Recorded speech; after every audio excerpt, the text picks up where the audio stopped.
Vamos a ver que para el proceso de santificación necesitamos estar concentrados siempre en lo que es agradable al Señor.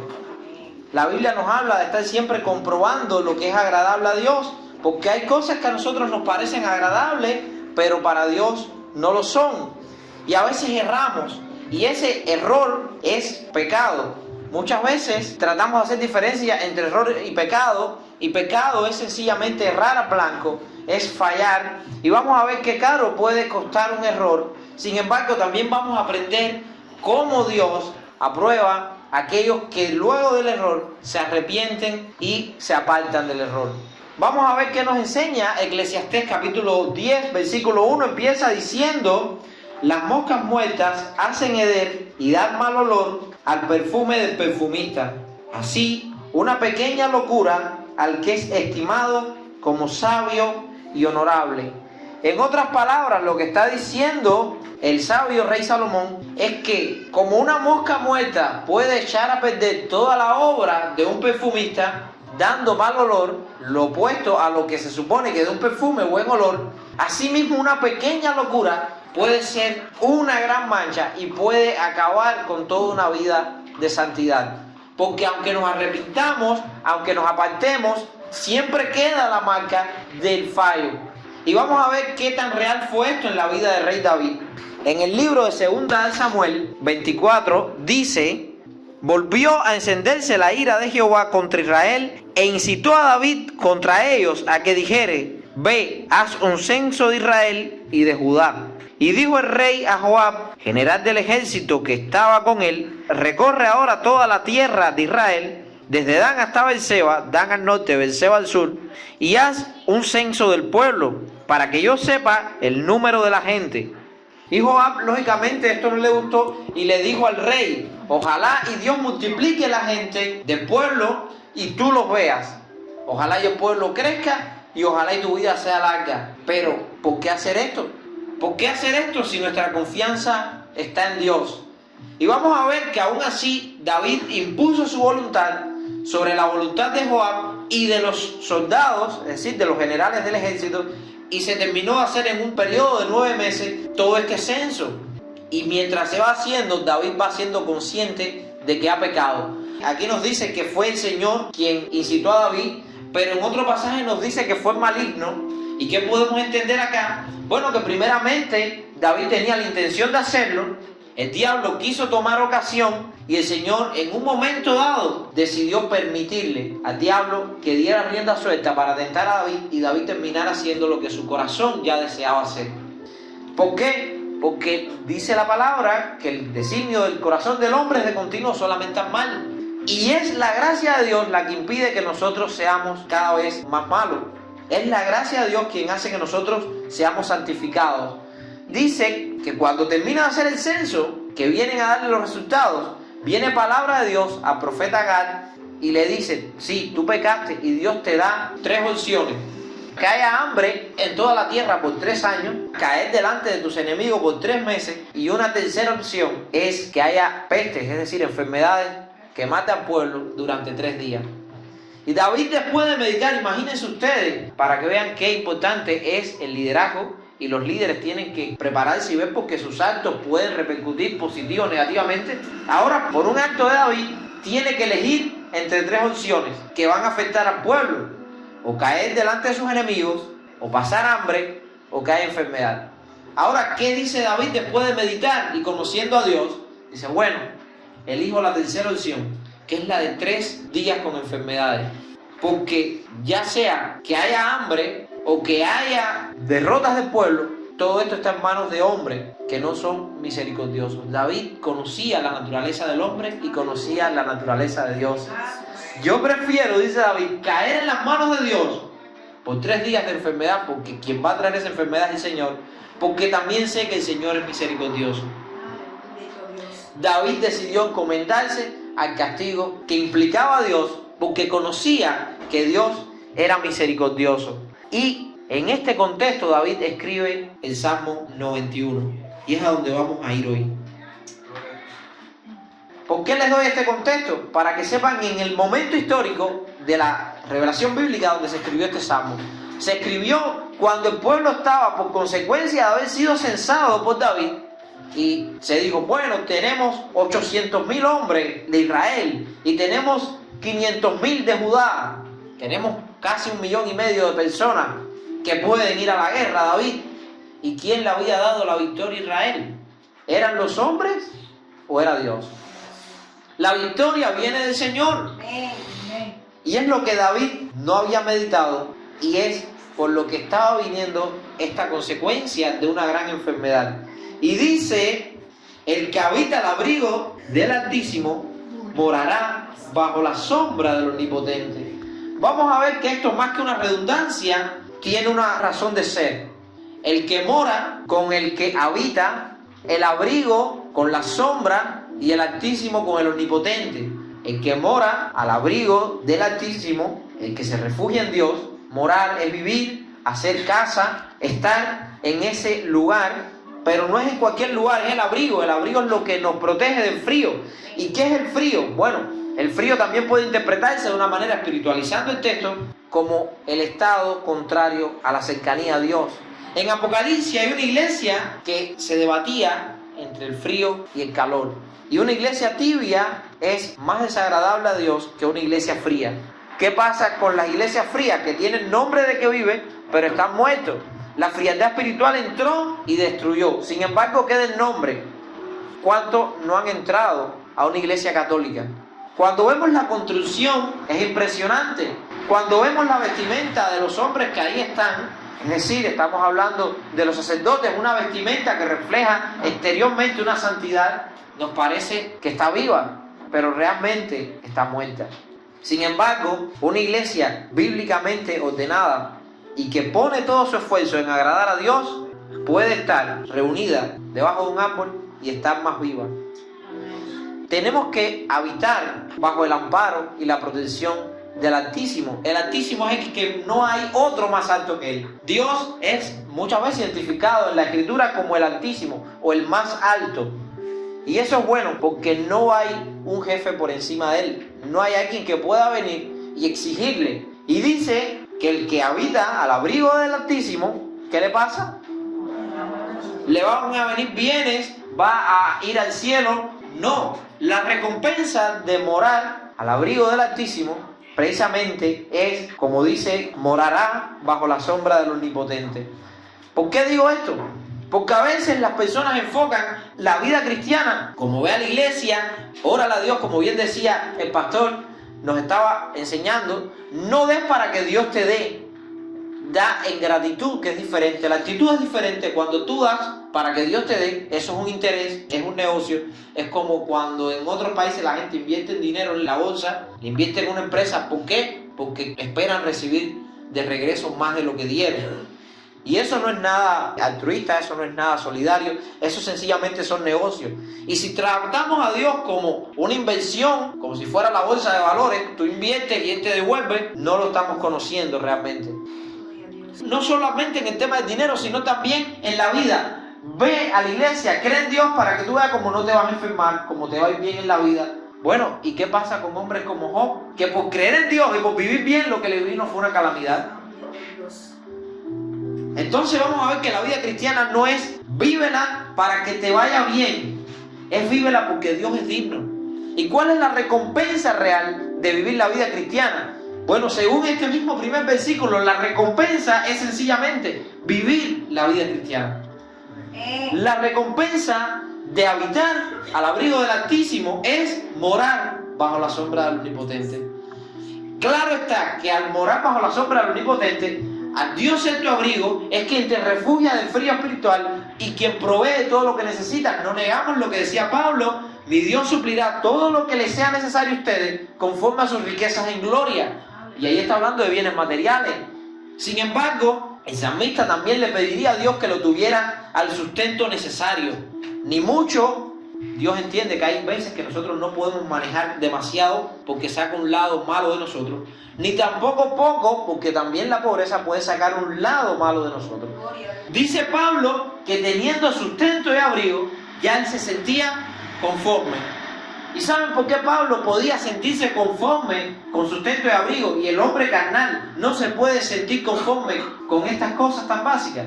Porque la mira y el objetivo de la vida del hombre de este mundo, de este siglo, el hombre sin Dios, está en ser grande en esta vida porque no tiene esperanza más allá de la muerte. Todo termina en la tumba. Entonces, si todo termina en la tumba, hay que construir y darle el mayor esfuerzo hasta llegar a ese punto, porque ya ahí se acabó todo. Sin embargo, la meta del hombre de Dios sabe que en la tumba no se acaba, sino que más bien empieza la verdadera vida. Jesús decía: no busques construir tus tesoros en este mundo donde nada puede prevalecer, donde hay ladrones que roban, donde las cosas se corrompen. Más bien háganse tesoros en el reino de los cielos. Porque ese tesoro nadie te lo puede robar. Ese tesoro no se puede corromper y ese tesoro permanece para siempre. Una pregunta que podemos hacernos hoy: ¿estamos construyendo para esta tierra o estamos haciendo tesoros en los cielos? Es una meditación que debemos hacer cada mañana. ¿Por qué? Porque cada mañana nos levantamos a trabajar para tener sustento y abrigo o para dejar nuestra marca en este mundo. Si tú te levantas a trabajar para sustento y abrigo, y aparte de eso, para bendecir el reino de los cielos, entonces te estás levantando con el pie derecho ante Dios. Pero si te levantas para dejar tu marca en esta tierra y tratar de ser trascendente, entonces dice Pablo que estás viviendo como los hombres de este mundo, sin esperanza, que su única filosofía de vida es: comamos y bebamos porque mañana moriremos. Eso era un lema entre los griegos. Hay muchas frases que reflejan esta misma ideología, desde el tiempo de los griegos hasta nuestros días. La ideología de: vamos a vivir aquí, en momento, porque no hay más nada. ¿Saben? El cristiano muchas veces vive con el corazón en la iglesia y con la mente en la calle. ¿Por qué? Porque siente la presencia de Dios, anhela la emoción de estar cerca de Dios, pero se olvida de ser consecuente con lo que enseña la palabra de Dios. Tenemos que entender que la recompensa primaria está en la vida cristiana. La vida cristiana nos preserva de miles de problemas. Un cristiano no tiene que tener problemas de infidelidad, de robo, de engaños, de todas estas cosas, porque la ley de Dios no viene para así Dios beneficiarse. Que nosotros obedezcamos la ley de Dios no beneficia en nada a Dios. Si tú robas, mientes, engañas, eso te afecta a ti, daña tu imagen. Como veníamos leyendo, dice Salomón que las moscas muertas hacen hereder el perfume del perfumista, así las pequeñas locuras acaban con nuestro testimonio. Sin embargo, la vida cristiana es un buen perfume, vamos a decirlo así. Es una constante búsqueda de la excelencia para Dios. ¿Y saben a quién beneficia eso? ¿Quién se beneficia con que estemos aquí reunidos, alabando a Dios y viviendo una vida en santidad? Dios va a tener más gloria a Dios por eso. Si ahora mismo todos nos vamos de aquí, dejamos este lugar y vamos a pecar, si pasara eso, ¿Dios tendría menos gloria? No. ¿A quién afecta eso realmente? ¿A nosotros? Eso nos afecta a nosotros. Así que a donde quiero llevarlo, y lo que quiero que meditemos en esta mañana, que la recompensa de la vida cristiana es la vida cristiana en sí mismo. ¿Y saben por qué vamos al cielo? Porque ahí podemos seguir siendo cristianos. Porque ahí está Dios. Porque ahí podemos vivir como nos gusta vivir a nosotros, sin que haya un mundo que se oponga. Y eso es lo que tiene de atractivo el cielo para mí, y es lo que tiene el cielo de atractivo para ti. Que vamos a poder vivir como a Dios le agrada, sin que nos ataquen los problemas de este mundo. Y es de donde parte David: el que habita al abrigo de Dios, al abrigo del Altísimo, morará bajo la sombra del Omnipotente. No busques más recompensa de ser cristiano que el mismo hecho de ser cristiano. Si Dios añade más, bienvenido sea. Pero solo entendiendo la vida cristiana como la recompensa en sí mismo, vamos a poder entender que lo más importante es cuando vivimos para Dios, porque cuando venga la prueba como Job, vamos a poder prevalecer. Si Job hubiese servido a Dios por los bienes que le daban, cuando Satanás lo hubiese tocado, hubiese blasfemado. Pero precisamente ese era el punto de Satanás. Los que te sirven no te aman a ti, Dios, te aman las cosas que tú das, pero no te aman a ti. Por ejemplo, Job. Y Dios, sabiendo lo que había en Job, Job vivía la vida por amor a Dios, le dice: tócalo. ¿Por qué? Porque Dios sabía lo que había. Y cuando venga la prueba a nuestra vida, vamos a poder prevalecer, porque no esperábamos más recompensa ni servíamos a Dios por un interés, servíamos a Dios por el mero hecho del placer y del honor de ser su siervo. Hermano, Dios no necesita que lo sirva. Dios tiene ángeles. Yo estaba los otros días meditando en la música que nosotros hacemos y la música que se hacía en el templo de Jerusalén. ¿Saben? La música que se hacía en los tiempos de David era muy primitiva. Ahí no había polifonía, el poner varias notas a la vez para hacer un acorde, el seguir un patrón armónico. No existía. Ahí era una melodía y una pila de arpas y de trompetas haciendo la misma línea melódica. Era monofónica la música en aquel momento. Te digo, si ahora tú escuchas la música aquella, te va a sonar rara, te va a sonar fea. Porque tenemos 3000 años de por medio de avance en el conocimiento del arte de la música. Sin embargo, Dios se complacía tanto en la música de aquel tiempo como en la de hoy. De la misma manera, Dios se complace en la música de hoy que hacemos nosotros en una iglesia que la que hacen los ángeles. Y sabemos que la de los ángeles es infinitamente mejor que la nuestra. Dios, pudiendo escuchar a los ángeles, se complace en vernos cantar a nosotros. A pesar de nuestras desafinaciones y de todos los problemas, a pesar de que no podamos compararnos musicalmente con un ángel, Dios se complace también en nuestra alabanza. ¿Y por qué les digo esto? Primeramente, por el tema de que Dios no necesita que nosotros hagamos, que Dios no va a tener más gloria por lo que nosotros hagamos. Dios no necesita que tú la alabes, que yo la alabe. Nosotros necesitamos hacerlo, que es diferente. Porque Dios tiene ángeles que lo hacen mejor que nosotros. Sin embargo, se toma el trabajo de venir y complacerse en lo que le damos nosotros. Porque Él sabe que lo estamos haciendo para agradarle. Así que la recompensa está en habitar para su gloria. ¿Qué sigue diciendo el salmista? Diré yo al Señor, esperanza mía y castillo mío, mi Dios en quien confiaré. Dice David, yo le digo al Señor, tú eres mi esperanza. Yo te espero, esperanza, esperar pero con fe. Dice Corintios 13 que permanecen la fe, la esperanza y el amor. Así que la esperanza, la fe y el amor van juntos en la vida del cristiano.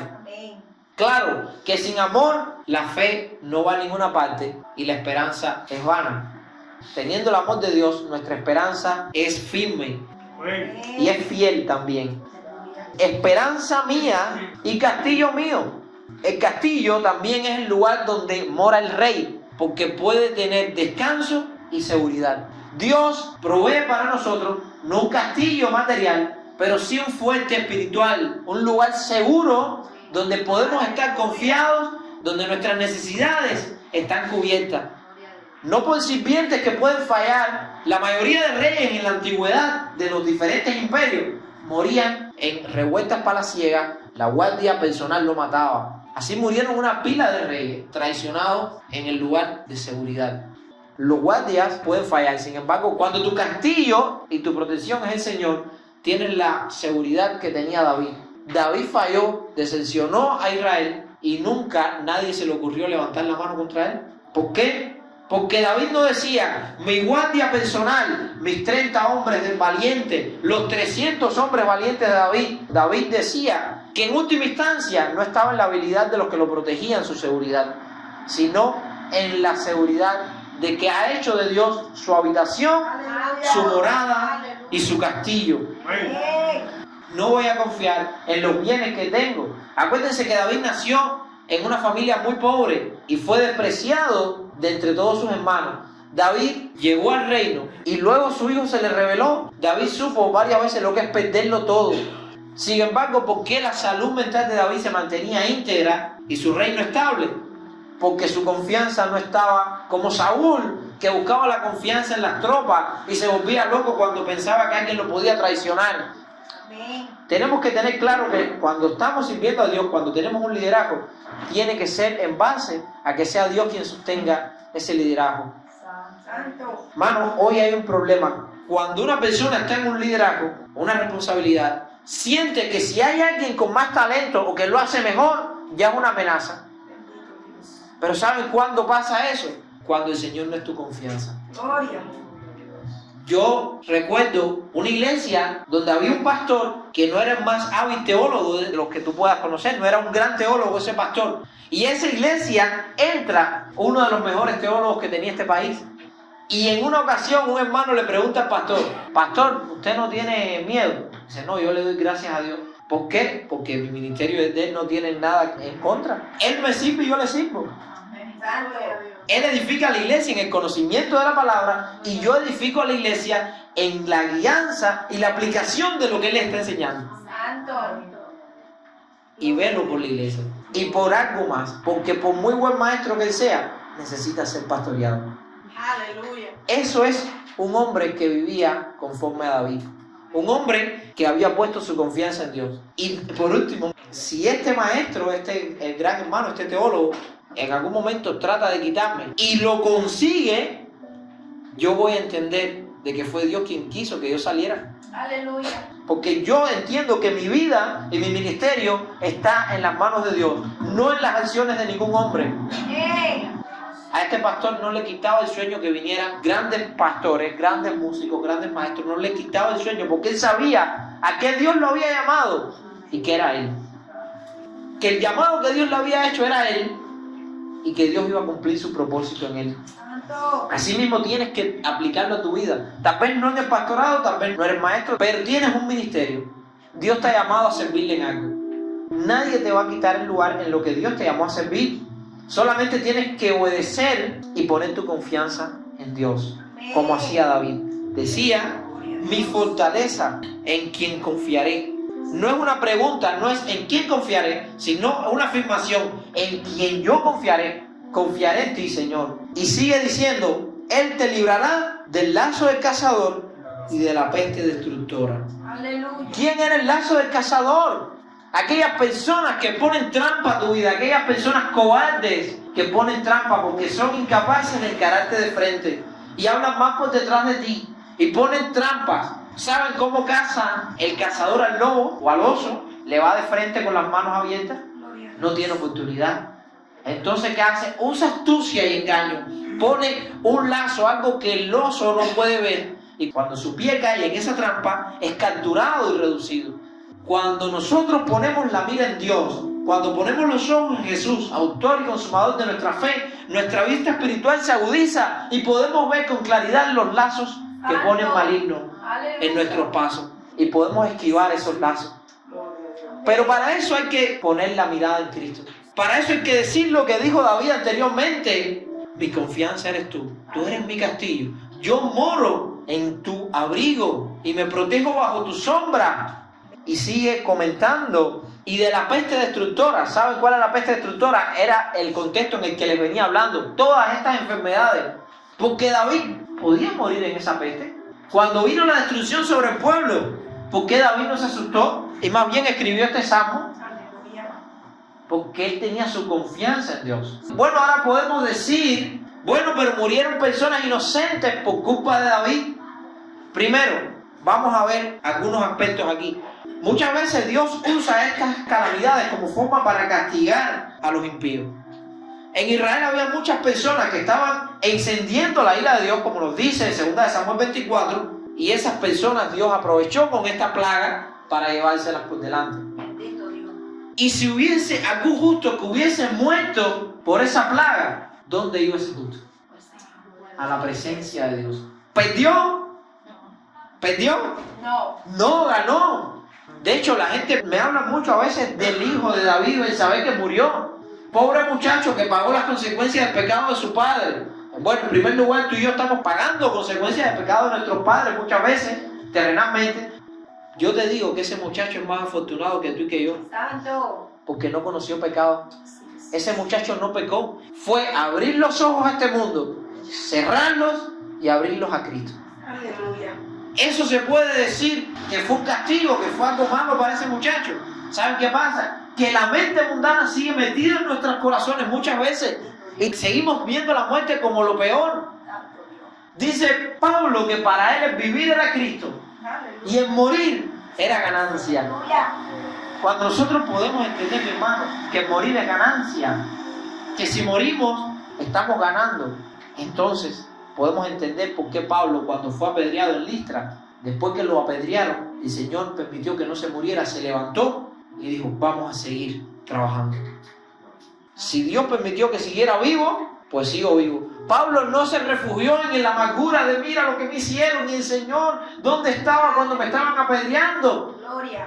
Esa debilidad de carácter, cuando la gente se compadece de ellos mismos, eso, la autocompasión, Es un mal de este tiempo. Hoy en día la gente vive victimizándose y lo que le pasa a ellos es lo peor del mundo. Gloria a Dios. Cuando el carácter fuerte es el que tenía Pablo, que no se victimizó ni dijo, ¿y por qué el Señor permitió que me apedrearan? O él dejó que después que vinieron todas estas calamidades, cuando la mujer le dice, maldice a Dios que acaba de morirte, él dice, recibiremos del Señor en bien y no en mal. ¿Qué contenta te pones cuando vienen las bendiciones de Dios? Pero no aguantas cuando algo te sale mal. Santo. Qué bien servir a Dios cuando todo nos va bien, pero lo difícil es servirle en medio del quebranto. En el medio de un campamento con su hijo buscando para matarle, David escribió el Salmo 3 y el Salmo 4. En el medio de la angustia, porque se le murió su hijo recién nacido con la mujer a la que más amó, David escribió el Salmo 51. En el medio de una pestilencia se estaba muriendo su pueblo, sus hermanos se estaban muriendo, David escribió el Salmo 91. Gloria a Dios. Un experto en transformar las calamidades en enseñanzas y bendiciones. Aleluya. ¡Qué bendición, David! Yo estaba meditando como la gente hoy en día hablan tanto de que no, mi desempeño no ha sido bueno, no ha sido suficiente porque el que estuvo antes que yo lo hizo mal. Miren, David cogió un reino destruido que estaba delante de él si lo hizo bien mal. Sin embargo, él no se victimizó. David era un hombre conforme al corazón de Dios porque no se victimizaba. Gloria a Dios. No se victimizaba. No nos victimicemos, hermanos. Imitemos el ejemplo de David. ¿Saben? Los hombres más exitosos no se victimizan porque no pierden tiempo llorando por ellos mismos ni compadeciéndose, Santo. sino buscando estrategias para que no les pase más. Gloria a Dios. Esa es la vida cristiana. Y sí, David pecó con Betsabé, pero con más nadie. Sí, David censó al pueblo, mas nunca lo hizo. David aprendió de sus experiencias. En vez de perder tiempo llorando y diciendo, pobrecito yo, David buscó la dirección del Señor. Gloria a Dios. Y es la idea principal. Dice que Él te librará del lazo del cazador y de la peste destructora. Con sus plumas te cubrirá. Es una forma, un hebraísmo, una forma de decir, una ilustración de que Dios te cubrirá bajo sus alas. Las alas muchas veces son símbolos de grandeza, de superioridad. Es lo que te levanta. En Isaías nos dice que los que confían en Dios levantarán alas como las águilas. Amén. Esto es una directa referencia a Génesis 1, cuando dice que en el principio creó Dios los cielos y la tierra. El Espíritu de Dios se movía sobre las aguas. En el hebreo lo que está diciendo en el original es que el Espíritu de Dios aleteaba sobre las aguas, dando a entender la figura de Dios como aquel que empolla a los huevos. Aleluya. Aquí en este salmo está usando la misma ilustración cuando dice, con sus plumas te cubrirá. ¿Saben qué pasa cuando viene la angustia? No te consueles tú mismo, no llores tú mismo, no te compadezcas de ti. Como dije ahorita, no digas, pobrecito yo. Espera que sea el Señor quien venga sobre ti y cure tus heridas. Amén. Porque cuando te las curas tú van a quedar mal. Santo. Vamos a esperar. ¿Quién puede curar las heridas del alma mejor que aquel que la diseñó? Ustedes ven, la gente cuando están deprimidas, se sienten mal, se ponen a buscar en Facebook cosas de autoayuda y consejeros de que el campeón, y lo que hacen es curar una herida con engordar el ego. Tú eres mejor, cree en ti, tú eres el mejor. Y Pablo en Romanos 12 nos dice, no tengas mayor concepto de ti del que debes tener. Piensa de ti con cordura. Santo. Es mejor que sea Dios quien nos cure las heridas, Amén. no nosotros mismos. Esperemos que, como dice, con sus plumas te cubrirá y debajo de sus alas estarás seguro. Y está dando nuevamente esa idea, porque bien, como la ilustración nos indica, fue el mismo Dios quien creó los cielos y la tierra. Tiene el poder para cubrirte. Escudo y adarga son su verdad. Aquí no me quiero detener porque estoy viendo la hora y ya vamos un poco cortos de tiempo, pero escudo es el arma defensiva y adarga o espada es el arma ofensiva. La verdad tiene que ser tu arma defensiva y tu arma ofensiva. Cuando te vayas a defender, que sea con la verdad. Y cuando vayas a atacar, que sea con la verdad. Amén. ¿Saben por qué la espada de la Biblia es la verdad? Santifícalo en tu palabra es verdad. También nos dice que la espada del Espíritu es la palabra de Dios, la Biblia. Entonces, ¿por qué? Porque fue la forma en que Cristo esgrimió con el maligno. En Mateo 4, el diablo usa la espada de la mentira.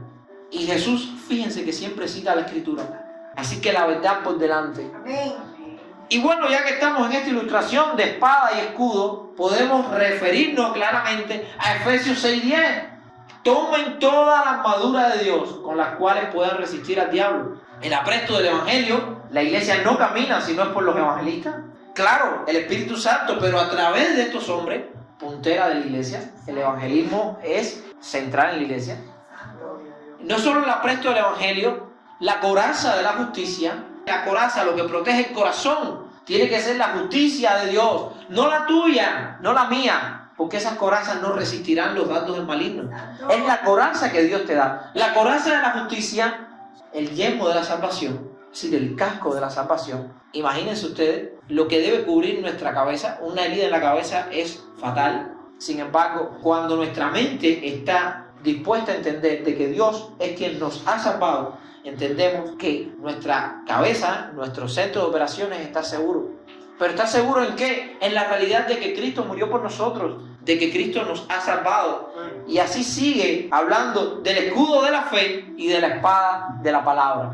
Y aquí pudiéramos decir que Pablo está refiriéndose al Salmo 91 cuando dice: escudo y adarga es tu verdad. Dice: no temerás al temor nocturno, ni saeta que huele de día. De noche vas a poder dormir bien, y de día vas a poder caminar tranquilo por la calle. Amén. ¿Por qué? Porque Dios está contigo. Amén. Ni pestilencia que anda en medio de la oscuridad, ni mortandad que en medio del día destruya. No tienes que temer a esta enfermedad que está destruyendo Israel. No tienen que temer al castigo de Dios. ¿Por qué? Porque ustedes andan protegidos con la verdad. Amén. Tienen el escudo de la verdad y la espada de la verdad. Qué bueno que Pablo nos explica y ya toma el escudo que dice David, que es la verdad. También dice Pablo que es el escudo de la fe.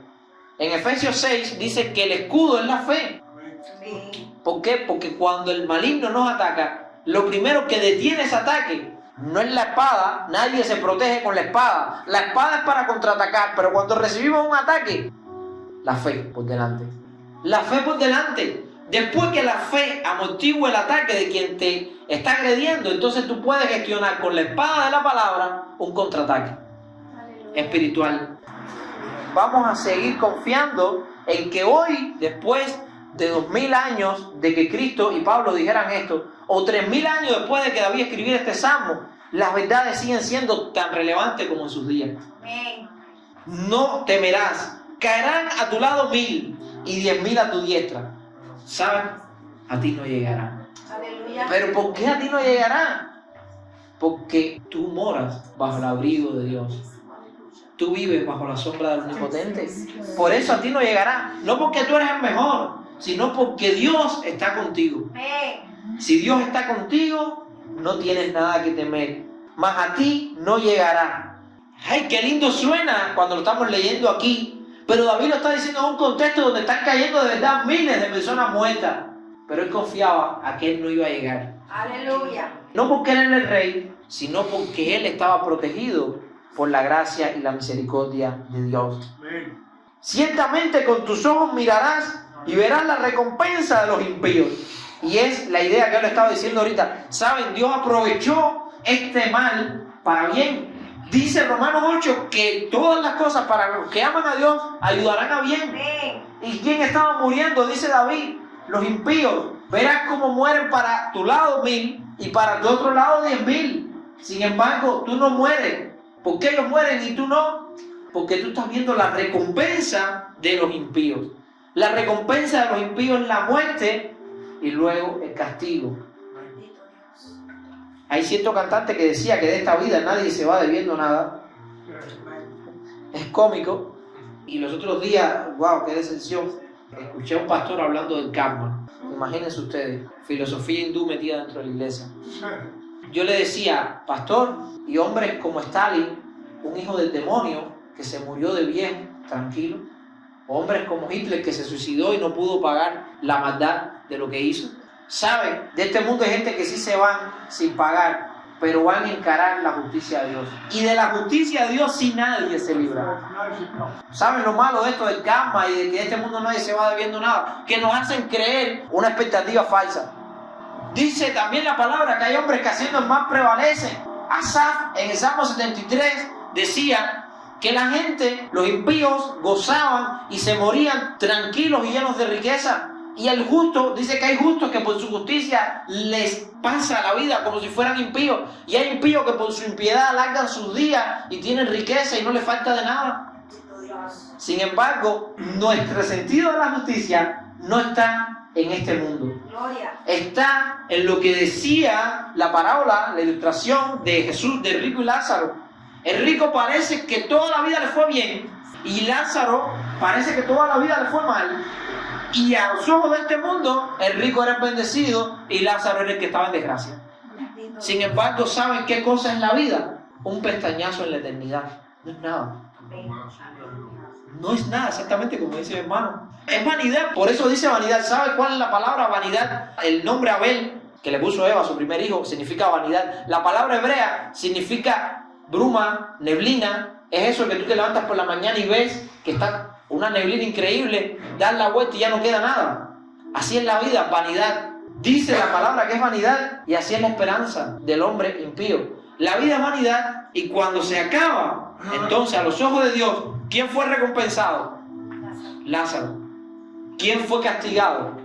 El rico. ¿Por qué? Porque ante la justicia de Dios nadie se libra. Aleluya. Y esa es la verdadera esperanza que tenemos. Hay gente que a alguien le hace mal y se queda aquí sentado esperando que Dios le fulmine, que le hizo daño con un rayo. No crees esas expectativas. O está el que ora, porque dice la palabra que ascuas de fuego amontona sobre tu cabeza. Señor, bendícelo. Porque así lo que estoy haciendo es provocando a Dios a ira para que lo maldiga. Yo conozco cada caso. Cuando yo estaba pastoreando en La Palma, un hermano me dijo, no, el vecino me hizo esto y esto y esto.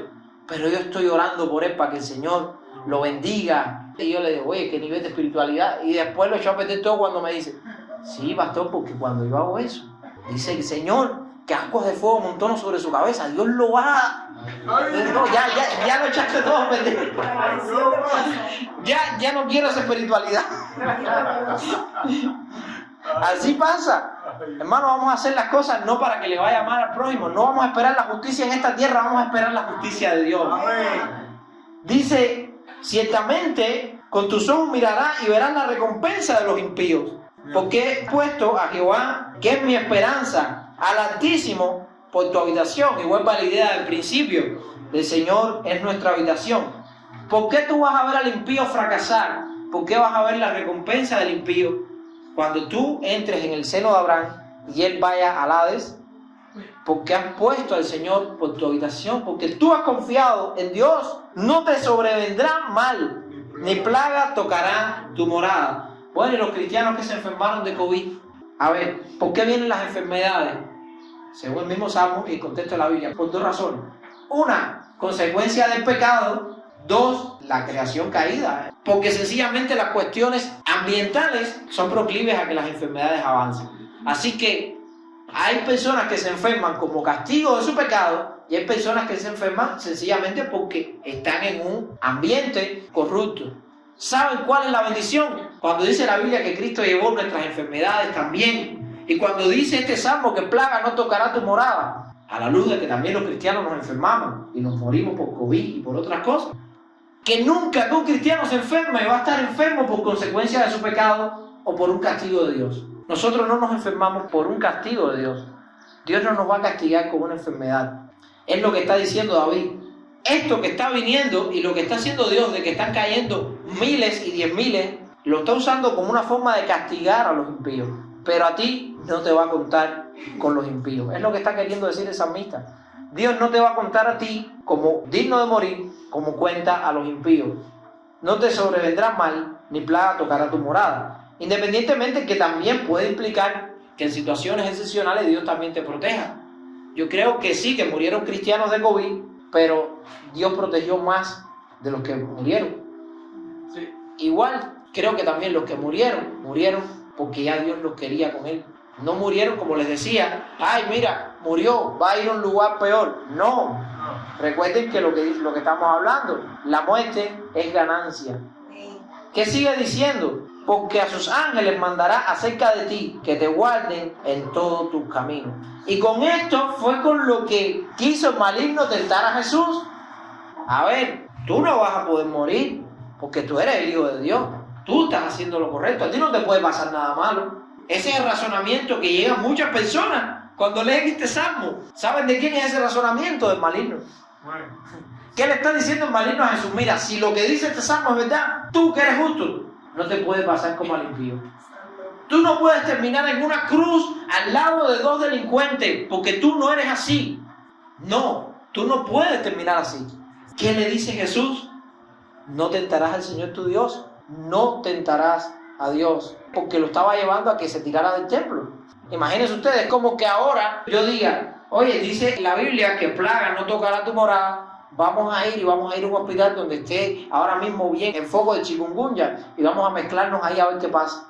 No, una cosa es que Dios te proteja y otra cosa es que tú vayas, vamos a ver si Dios me protege, como algunos que, bueno, mejor no entrar ahí.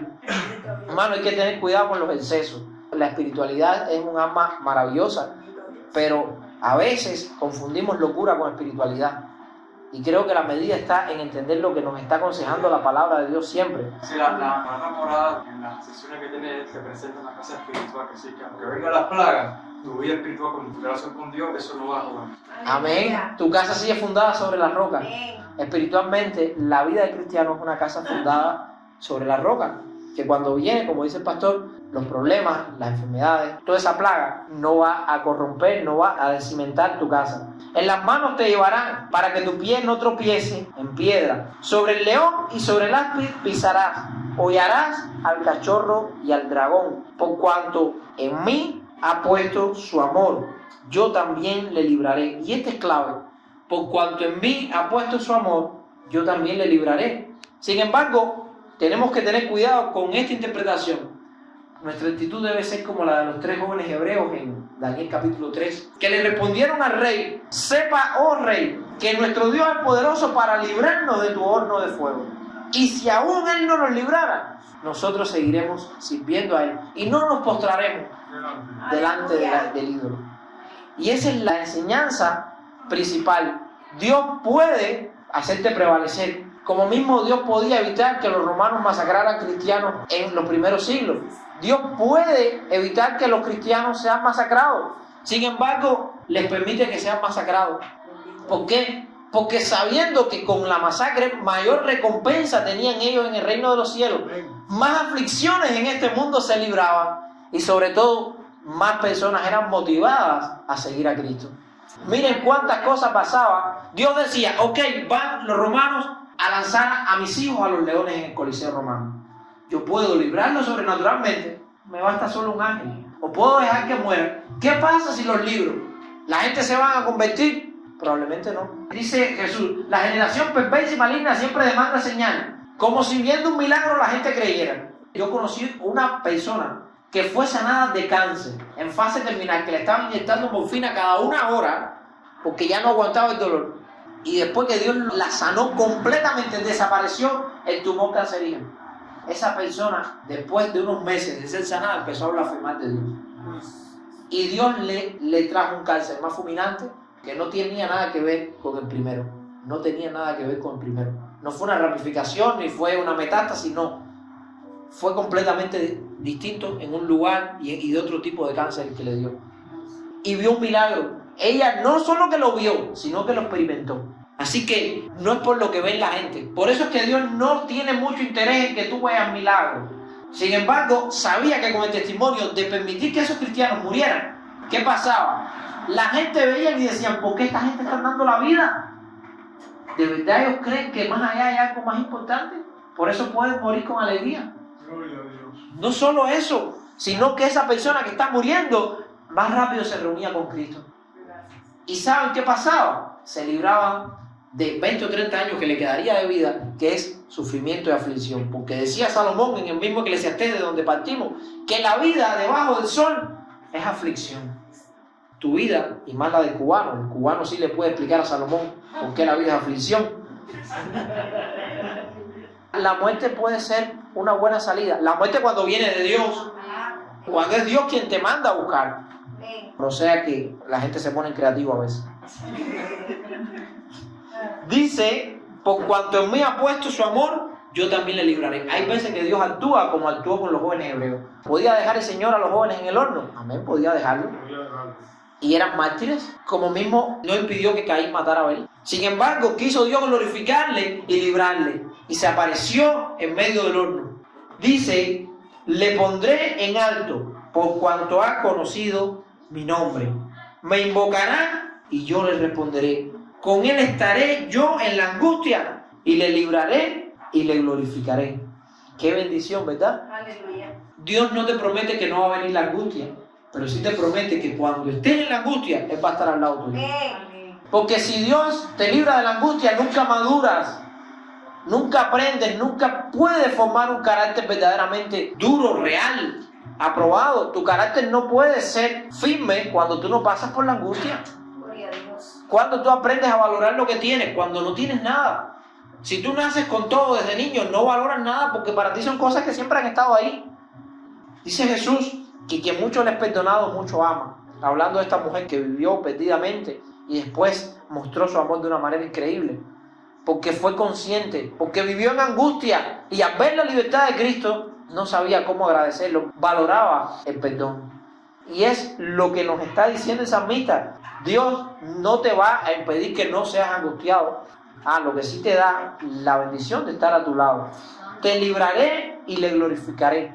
Te va a librar. Al final, cuando venga la angustia, que es una oportunidad de aprender, así que nos conviene buscar rápido. Cuando estemos en angustia, nos conviene rápido buscar una enseñanza. Porque mientras más rápido aprendamos la lección, más rápido el Señor nos saca de la angustia. La prueba pasa mientras más rápido tú. Si tú eres un alumno que no quieres estudiar, bueno, te vas a pasar 20, 30 años en angustia. Gloria a Dios. Si te pones a discutir con Dios como Job, esto que me está pasando, bueno, es soberanía, pero yo no he hecho nada malo, yo no me merezco esto. Se pasó años y años, hasta que llegó un momento en que viene un hombre y le muestra a Job, estás hablando mal, Dios tiene todo el derecho. Y entonces cuando él aprende la lección, y dice, yo mejor me callo la boca, porque yo te había escuchado, pero ahora es que yo realmente te veo. Después que él aprendió la lección es que Dios le libra de la angustia. Así que cuando estés en una angustia, en una prueba, en un proceso incómodo, rápido enfócate en buscar la enseñanza. Santo. Y Dios te va a librar. Y luego te va a glorificar. Que eso significa que te va a rodear de su gloria.